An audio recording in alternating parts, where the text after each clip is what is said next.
Okay, so we've made one source, a book source for our project on Alexander Hamilton, but now we need to find and cite a database. Okay, so I'll leave this up here and let us go to, well, I have to get there first. Okay, so I'm going to start here at my library website. If I go to this All About the Databases page, this is a resource for you. This will kind of remind you how to get to the databases. I've made little tutorials for how to navigate 8 of the most popular databases. So if you are struggling with them, you can come and check this out and it will be very helpful. To get to them, here's my link. It's going to take you straight there. You have to sign in and then you get to your little menu right here. I believe they've disabled the search bar, which is good. It's a terrible way to search. You actually need to step into the databases. So for history, ABC Clio is great, although it's been pretty glitchy since we've been doing the distance learning. Some days it works, some days it doesn't. It's also not the easiest to navigate, so I would definitely watch the tutorial about using ABC Clio. Sixth graders usually tend to really like it though. Encyclopedia Britannica is the most popular database, hands down, at Walter Reed. It's the most user-friendly. It's a general encyclopedia, and so it covers every single topic. Well, most topics.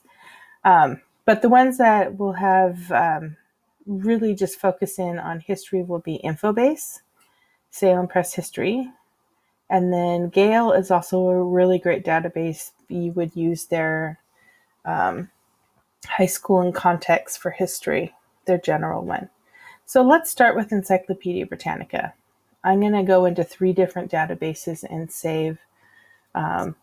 cite them just to show you, because practice makes perfect. Okay.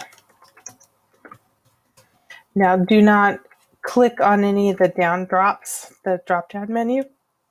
It will just take you to one article, and that's not a really good search. So you actually want to do the full search. It's going to tell me they have 50 items here related to Alexander Hamilton. And there was a Scottish physician and diarist. That's not who we're looking for. Look, Lin-Manuel Miranda. Okay, so I'm going to go up here to this top one because that's who I'm looking for. And if I start to read this article and I notice that things are in blue, it's because it's a hyperlink to related articles. If I'm looking at this and it's too difficult to read, I can change it to an elementary level of reading. If I'm like, I want more, I can change it to the high school level of reading. I'm just going to go back to here. Now, one of the kind of cool things is I can send this to my Google Drive. I can click on there and then it's going to ask me which drive I want. I'll have to tell it which drive. And then I connected the first time. Now it's there. So you have content successfully saved. So when I go to my Google Drive, I will be able to find that article. I can also print it if you want to go ahead and do that. And what I'm looking for is my citation button. So I need to cite this article. We're going to stay with MLA. And you're going to highlight the whole thing. You're going to copy it and say done. So now I have that on my note. It's on my edit board or whatever. Okay, so it's a database. It's not a website because I got it from the subscription database. And we're going to click reference source. Now, one of the things if we couldn't do our copy and paste, you would have to figure out what all of these items are. And it takes a while and it's complicated. But we have this shortcut. Yay! It's going to take you here, and in this box, you paste it in. Make sure that there are no spaces before, and you say save. So now it's right here. A really cool thing is when I open up my project again, if I click on this little hyperlink, it will take me directly to that article. And so I can read it online and have my note cards on another tab and kind of go back and forth. Okay, so that was Encyclopedia Britannica. Infobase is like the 7th and 8th graders really, they kind of fight over whether they like Infobase or Gale better. I like to look at it this way. And then I'm looking where it's history. So which one of these would best fit Alexander Hamilton? I'm going to click American history.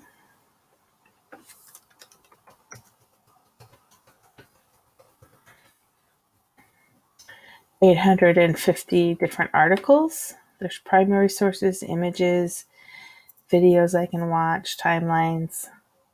I'm going to open this one here. You'll notice they don't have any blue hyperlinks, but over here in the tags, this is where you would get to articles that were related to this topic. They also have a save to drive feature. I could click on there and save it to my Google Drive. And they do have their citation button. Now, here's where it gets really cool.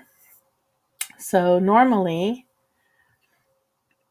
I would come over here and I have to say new source, it's a database, it's a reference source, and I would do the copy and paste. Okay. I can now click right here where it says import to NoodleTools. It's going to ask me which project down here if I have multiple projects, and I say import references. It's going to say successfully imported them. I'm going to close this, and now I'm back over here. I'm going to go to like the home page for sources. Okay, this is the one from Infobase right here. It just popped it right in. Okay, so let's close that.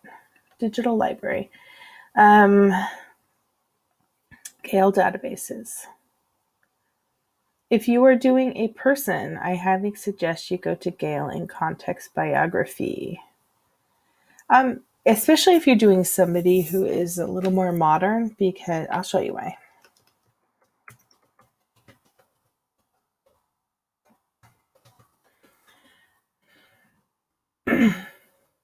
So usually you're going to have a photograph or a painting of the person. It really reminds me kind of like social media. You're going to have the beginning of a biography about the person.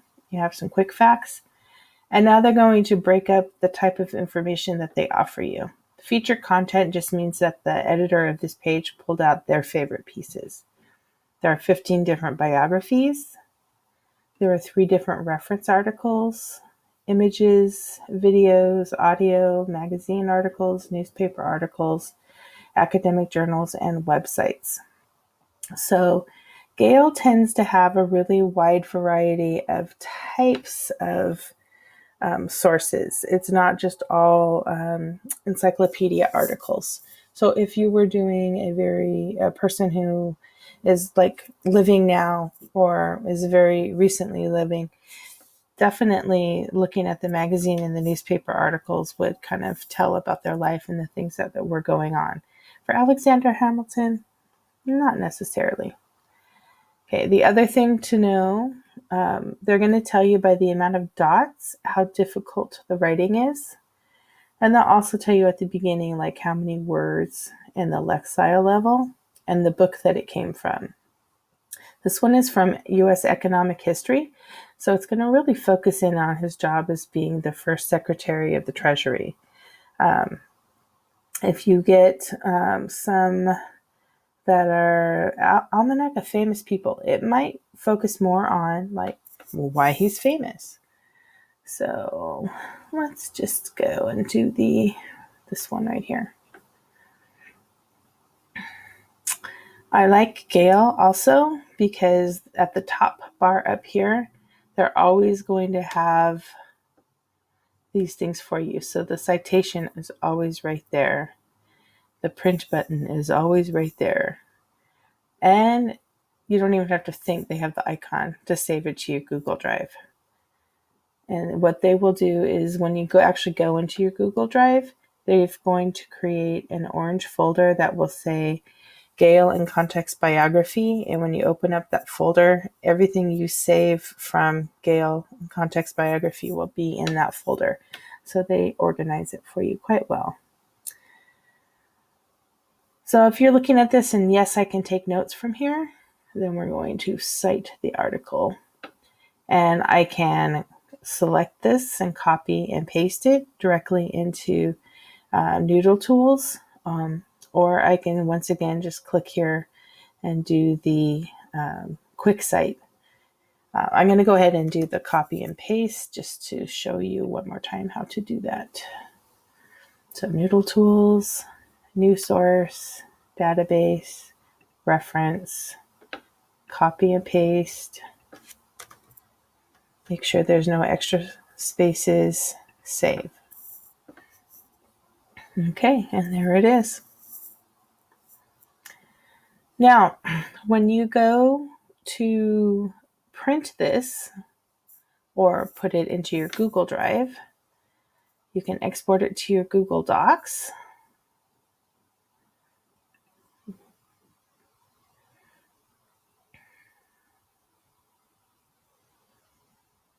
And do not change the formatting. Okay, it needs to be a hanging indent. It needs to be the 1.5 space. Okay, it needs to be in alphabetical order. The one thing you can do is you can take the